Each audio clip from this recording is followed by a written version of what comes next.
Good morning. This is Pastor Ray Frank, Syracuse Wesleyan Church.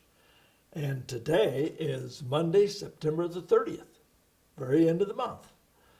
Well, welcome to our Monday morning musing.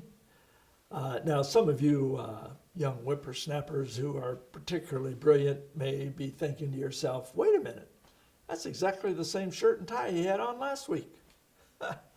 Well, if you must know, Lauren and I are on vacation, so I recorded a couple of these back to back, and I did too lazy to go change my shirt and tie between the two recordings. So yep, you're right. You win the prize.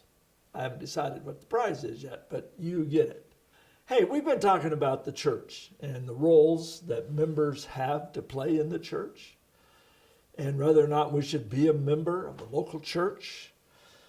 Paul makes this strong statement in his letter to Ephesians: be completely humble and gentle, be patient, bearing with one another in love, make every effort to keep the unity of the Spirit through the bond of peace.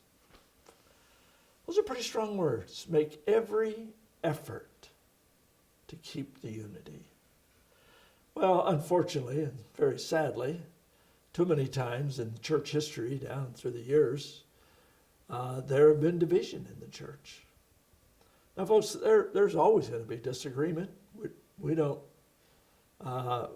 expect to have agreement on the way we do things, the songs we sing, the color of the carpet, or any of those things. It's fine to disagree with each other, but the point is, can we disagree and still be unified?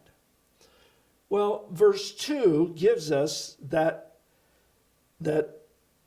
idea that we can use these fruit of the Spirit, the results of the Spirit, Holy Spirit within us, to bring about this kind of unity. It's a style of behavior.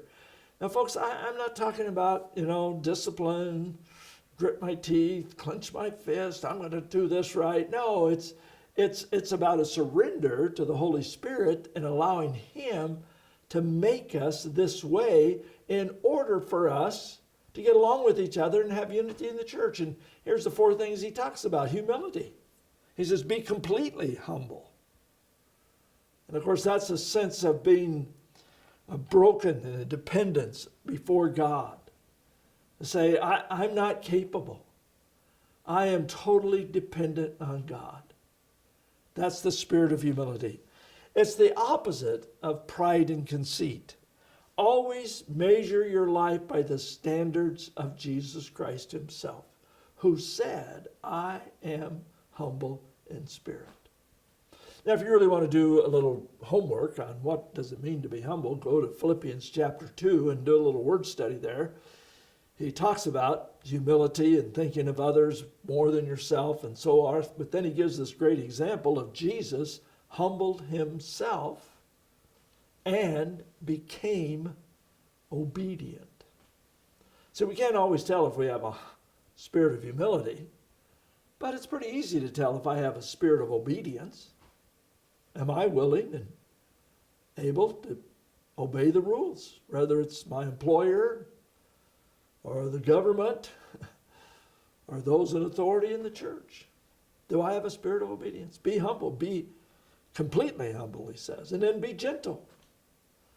That's a demeanor of life. There's folks who, we got to get it done and, ready to drive the wedge. And let's go. That's good. That's good. We need people to drive us along and encourage us, but can we do it with gentleness? And then, of course, he says patient. Be patient. That, willingness to wait until God moves on a heart. I don't try to fix things. I don't need to, be in charge of everything. I need to let God do His thing. And somehow I'm patient. I'm willing to wait for the Lord to move. And then the last one, of course, is bearing with one another in love. Putting up with each other.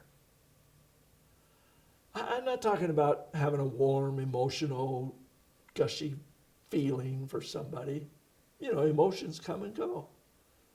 Sure, there are times when people in our church share their testimony or share a burden that they have, and there wells up within me that longing to embrace them and encourage them and love on them. But the kind of love he's talking about is much deeper than just emotional. It's a commitment that I'm going to do everything I can to meet the needs of my brothers and sisters in the Lord, my fellow body members in the Lord. I'm going to bear with them in love. Well, so we're to be humble, gentle, patient, loving. None of those four can be pulled off by our own discipline, our own determination. They are, in fact, the results of the Holy Spirit living within us and having full control over our lives. Now, if you were to ask your fellow members, hey, how would you evaluate me between 1 and 10? On a scale of 1 to 10, how would you grade my patience? Well, I'm not suggesting you go around doing that, but you might ask yourself that question.